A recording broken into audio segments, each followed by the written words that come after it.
A McDonald's worker was fired for treating Barron Trump with kindness, but the next morning, her phone wouldn't stop ringing. Keisha Daniels had always been the kind of woman who took pride in her work. It wasn't just about flipping burgers or taking orders. It was about doing things right, treating people with kindness, and making sure every customer left with a little more warmth than they came in with. For 5 years, she had been a familiar face at the McDonald's off Highway 29 in Auburn, Alabama. She knew the regulars, the early morning coffee crowd, the after-school rush of teenagers, and even the late-night stragglers looking for a quick bite. Most days were predictable, but that day, would be different. The lunch rush had just started to die down when the front door swung open, letting in a burst of sunlight. Keisha barely glanced up at first, just another customer. But something was different. The energy in the room shifted ever so slightly, conversation slowed, and a few heads turned. It wasn't loud or obvious, but she felt it. A tall, quiet young man walked toward the counter, neatly dressed, polite, and standing alone. And then she saw it, the red MAGA hat sitting atop his head. She had seen plenty of them before. Alabama wasn't exactly short on Trump supporters, but there was something about this one. Something familiar in his face, the shape of his features, the way he carried himself. And then it clicked. Barron Trump. Keisha didn't freeze.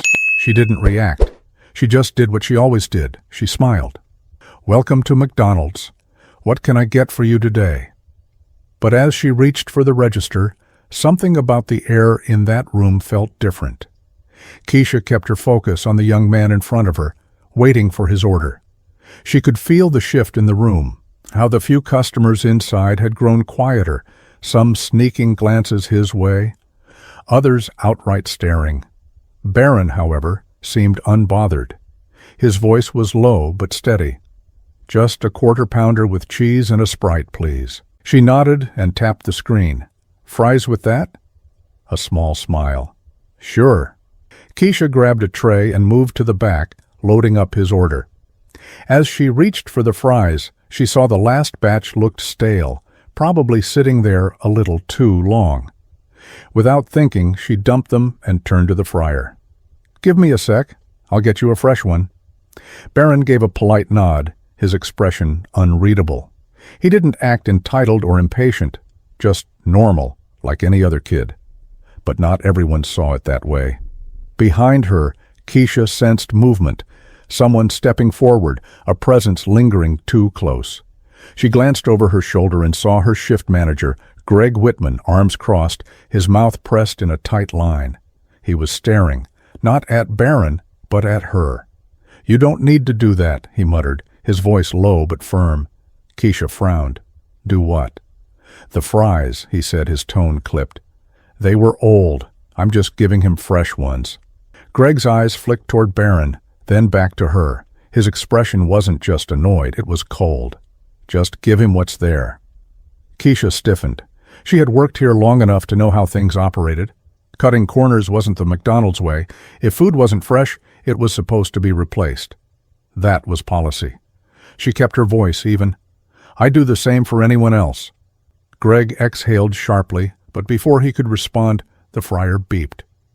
Keisha didn't wait.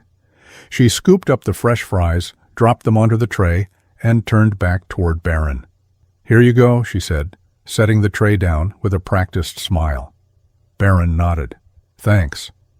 But as he reached for his meal, Greg's voice cut through the air.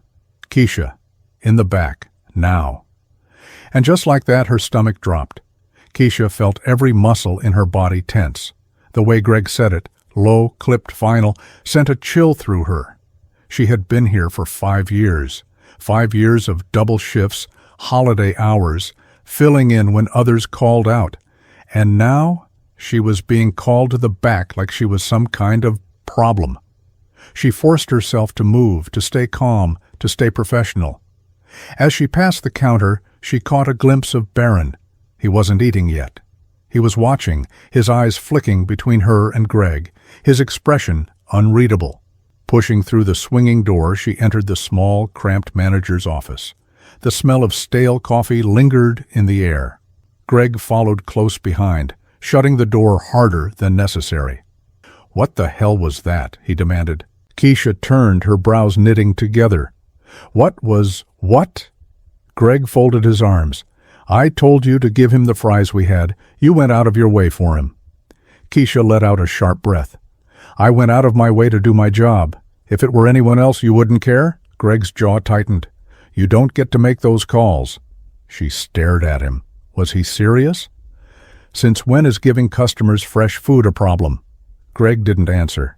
He just stared at her with something uglier than frustration. It was then that she understood. "This is about the hat," she said quietly. Silence. A slow, knowing kind of silence. Keisha let out a small, humorless laugh. "You're kidding me." Greg shook his head. "This isn't personal, Keisha. You made a scene. You knew people would talk. We don't need that kind of attention." Her stomach twisted. "I took an order, Greg. I did my job." "You got political." That nearly made her laugh out loud. "Political?" Since when was handing someone a tray of food a political statement? Greg sighed, shaking his head like she was some lost cause. "Look, corporate doesn't want the headache, and we can't have customers thinking we're—" He stopped himself, but Keisha heard the words he didn't say. "Supporting the wrong people." Her chest burned. "So, what are you saying?" Greg sighed, glancing at the door. "We're letting you go. Effective immediately." The words hit her like a slap. 5 years, just like that. She opened her mouth, ready to argue, ready to fight, but the look in his eyes told her it wouldn't matter. It was already done. "Clock out," Greg said, opening the door. "You'll get your final paycheck in the mail." Keisha felt the air drain from her lungs. She had been fired, over fries. But the moment she stepped out of that office, she realized it was bigger than that. Keisha walked out of that McDonald's feeling empty. The sun was still shining, the traffic still moving, people going about their day like nothing had changed. But for her, everything had. She climbed into her car, a 2009 Nissan Altima that had seen better days, and just sat there, gripping the steering wheel. Fired, just like that. Her mind raced through the immediate realities. Rent was due in 2 weeks, the light bill was already past due, and worst of all, her 6-year-old son Jordan had no idea that when she picked him up from school today, his mom wouldn't have a job anymore. Her fingers hovered over her phone. Should she call her sister? No, she didn't want to hear the "I told you so" speech about corporate jobs never being secure. Her best friend? No, she was struggling herself. She swallowed the lump in her throat. She needed a plan. Turning the key in the ignition, she backed out of the parking lot and headed home. The drive was silent, aside from the occasional buzz of her phone in the passenger seat, probably her co-workers texting to see what happened. She didn't want to answer. By the time she pulled into her apartment complex, the weight of reality had fully settled on her chest. She stepped inside, dropping her purse on the kitchen counter, and just stood there. No job, no income, no backup plan. Jordan's voice pulled her out of her spiral. "Mama?" She turned to see him standing in the hallway, his backpack still on. "Why you home early?" She forced a smile, walking over and kneeling down in front of him. "Mama's just got a little extra time off," he grinned. "Cool. Can we go to the park later?" She nodded, ruffling his curls. "Of course, baby." He didn't know. He didn't have to know. At least, not yet. That night, as Jordan slept peacefully in his bed, Keisha lay awake, staring at the ceiling. The clock read 2:47 a.m. She had applied to a few jobs online, but nothing promising.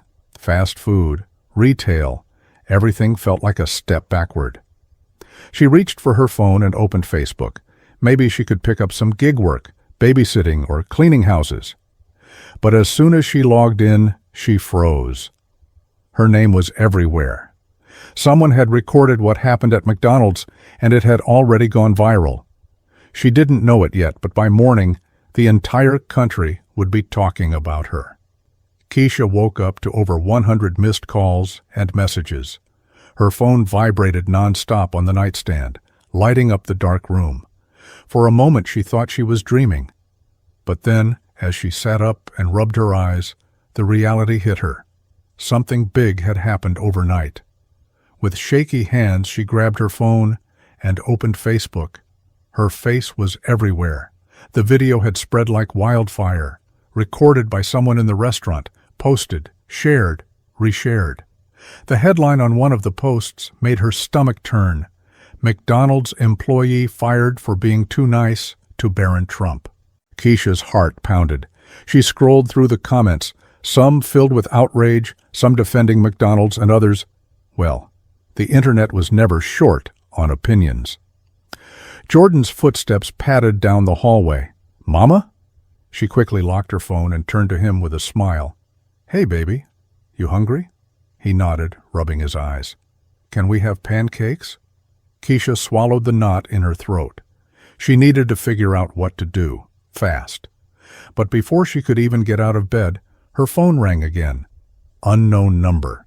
She almost ignored it, but something in her gut told her to pick up. "Hello?" A woman's voice came through, smooth and professional. "Good morning. Is this Keisha Daniels?" She hesitated. "Yes. Who's this?" A brief pause, then, "My name is Lara Trump. I believe we need to talk." Keisha's breath caught in her throat. What was happening?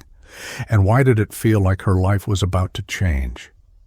Keisha sat frozen on the edge of her bed, gripping the phone like it might disappear from her hands. Lara Trump calling her? She cleared her throat, forcing her voice to stay steady. Yes? I'm listening." On the other end, Lara's tone was calm but direct. "I saw what happened to you, Keisha. A lot of people did. The way you were treated, completely unacceptable." Keisha stayed silent. She wasn't sure where this was going. Lara continued, "Listen, we've had our fair share of controversy, and I know people have strong opinions about my family. But what happened to you? That wasn't about politics.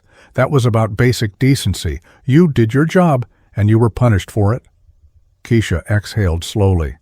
"I appreciate that, but—" She hesitated. "Why are you calling me?"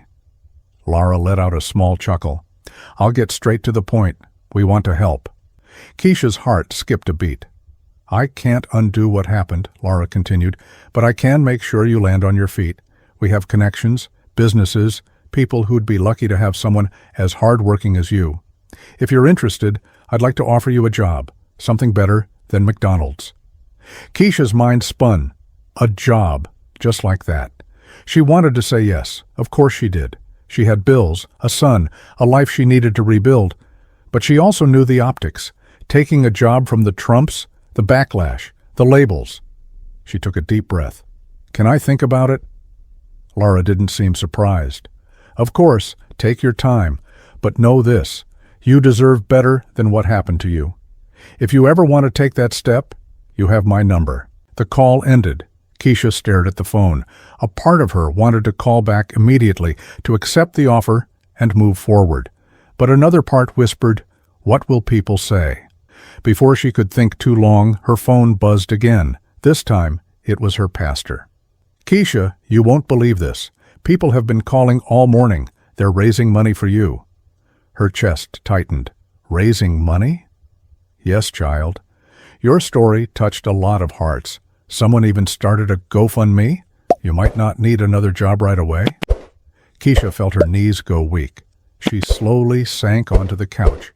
She had options, real ones. For the first time since she'd been fired, the weight in her chest felt just a little lighter. But now she had a choice to make. And no matter what, life would never be the same. Keisha sat at her kitchen table, staring at the numbers on her phone screen. The GoFundMe had already passed $75,000. Donations poured in from all over the country. Messages of support flooded her inbox, some from strangers, some from people she hadn't spoken to in years. Her life had changed overnight, but so had the way people saw her. She had become a symbol, to some, an innocent worker who had been unfairly fired, to others, a political pawn in a conversation she had never wanted to be a part of.